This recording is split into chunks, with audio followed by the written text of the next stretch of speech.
Hi there everyone. My name is Chris Clark and I'm the virtual trombonist, and I'd like to welcome you to another online masterclass.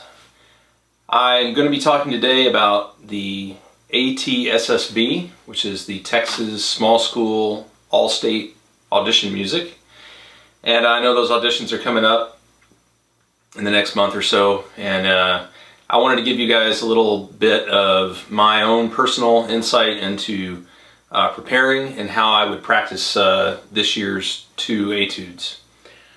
I've already recorded the etudes all the way through, and so I'm not going to play them today. I'm just going to talk a little bit about practice tips and ideas. So you can go to the links. I'm going to put the links below. You can go to my SoundCloud page and listen and download those if you'd like. And I'll also put a link to them on YouTube as well. So the first one I'm going to talk about today is the Largo Cantabile by Gatti. Very nice little etude. I think on my recording that I did, I played the entire etude, and I don't have the measures in front of me, but I know that I think you stop after the little cadenza. So forgive me if I get into a part that you may not have to play, but I think it's great to practice the whole thing anyway. With the 2 etudes we have this year, just like most years, you've got 2 sides of the coin represented, and this is our pretty lyrical etude. The other one is the fast technical etude, and that's not to say that this etude doesn't have some technical things to play. However, it is all about singing and playing in a lyrical style. One of the first things to think about in this is the sound quality with which you want to play. It's marked pianissimo, so I personally don't get too wrapped up in that dynamic marking. First of all, you're going to be playing this in an audition setting. You're going to be nervous. It may have been a few minutes since you played. You may have warmed up a while ago, and now you've waited outside the room to play, and you're not real confident from having just played a few notes. So the beginning of this should be exactly what I just said. It should be confident. It can still be quiet, but it can be confident in nature. And although I hate using the word safe in an audition, I definitely want to think safe, soft idea. So just think pretty. I'd rather not think about playing too soft. I would rather just think about playing pretty.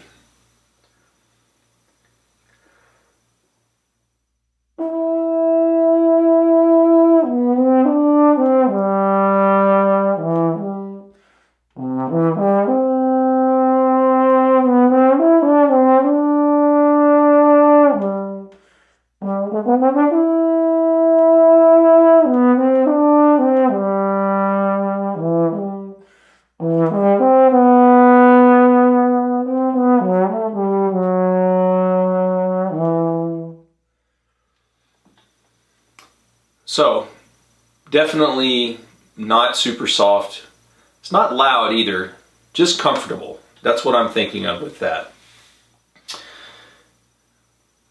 The other thing with these that is important is our legato, obviously. As trombone players, we constantly work on our legato and work to make it as smooth as we can.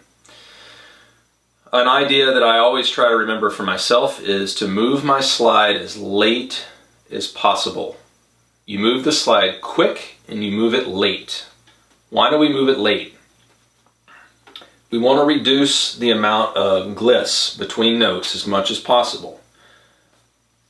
I'm not that worried about a little gliss here and there. That tells me that someone is really trying to connect the notes. I'd rather personally hear that than to hear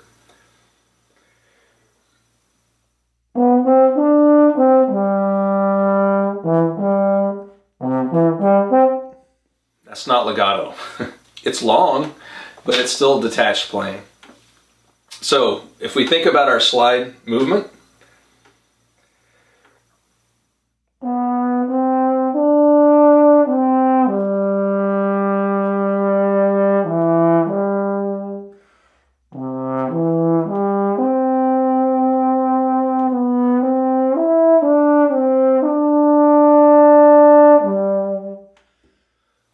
I'm waiting until the very last second to move that. A great way to practice that slide movement in legato is actually what I just did, playing slow, but you can do it with scales. So play it with scales. B flat scale works great, but use 6th position for C. And we're really going to move the slide as quickly and as late as we can.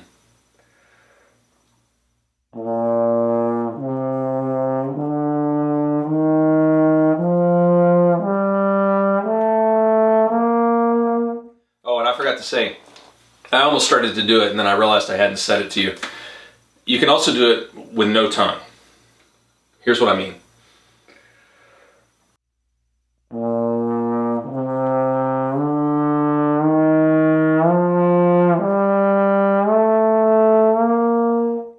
Now you add the tongue back in.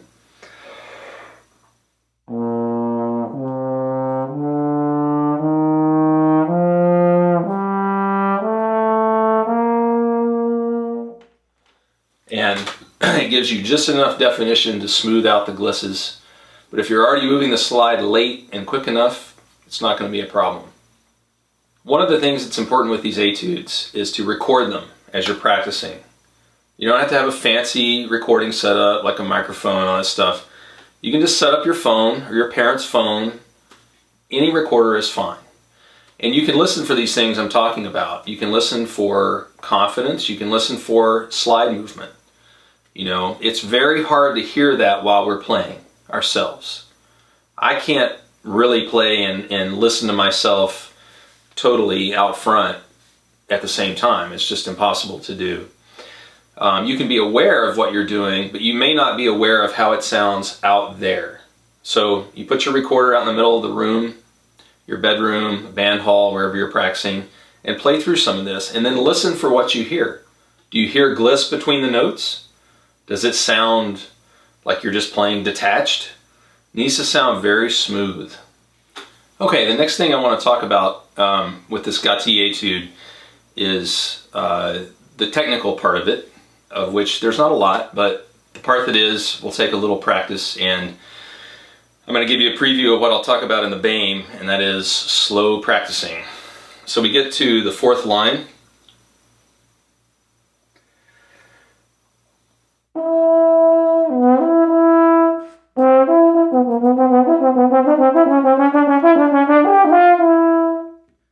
So that's a great place to practice slow.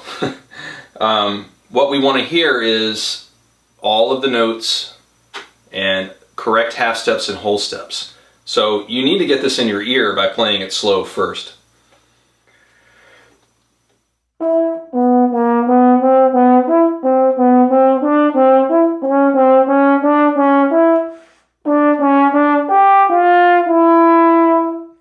So that we hear all those intervals and we can play them in tune. Most people will come in and play this kind of messy. And it doesn't have to be rushed. I urge you to really try to get a grip on all these notes and not hurry through them.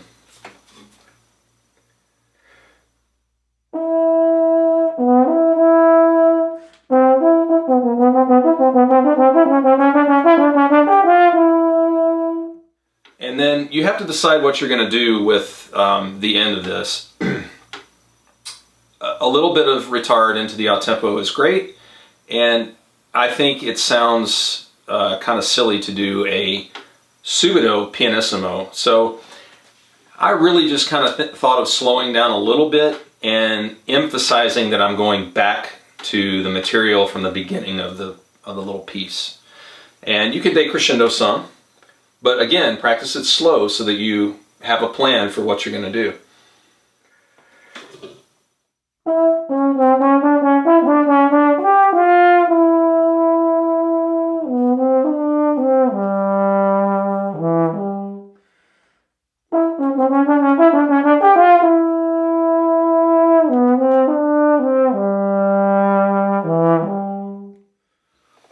So again, you don't have to make a huge deal out of it. It's just a nice little relaxation into the idea from the beginning of the etude.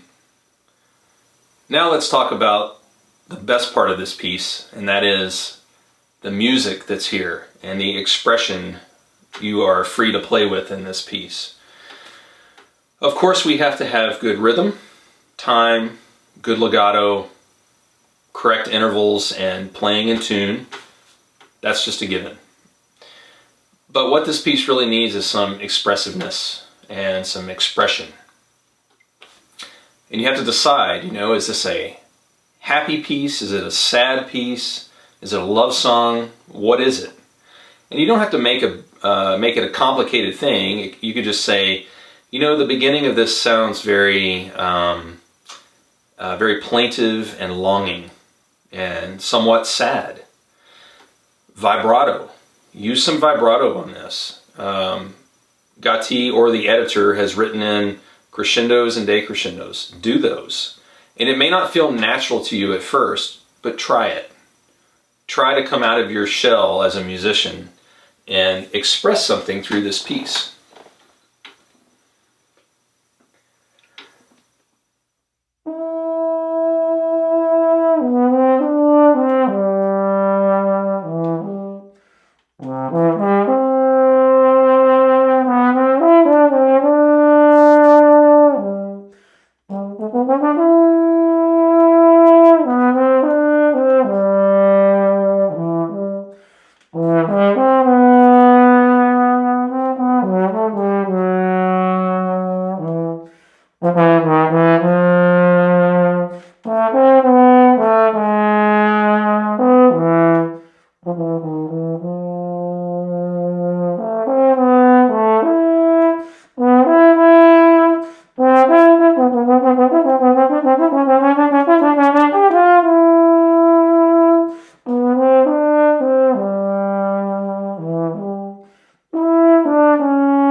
And you stop on the downbeat there with the C.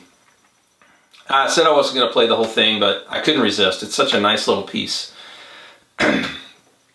So that's really it. You can do something different every time you play this. It's a beautiful little tune. You probably caught the beginning of the third line and then the second measure of the third line. You have a little chance to do a little echo.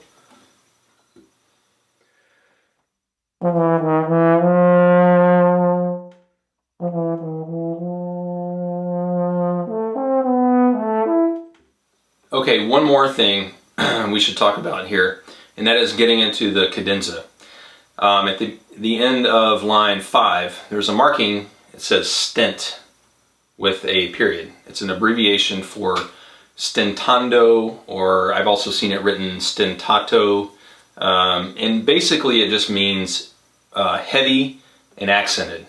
So we're coming out of pianissimo, and if you try to play pianissimo and accented, it sounds kind of funny. You don't really get the effect. So I'm thinking more of like a mezzo forte volume, where you have the stentando written and growing into the crescendo, like this.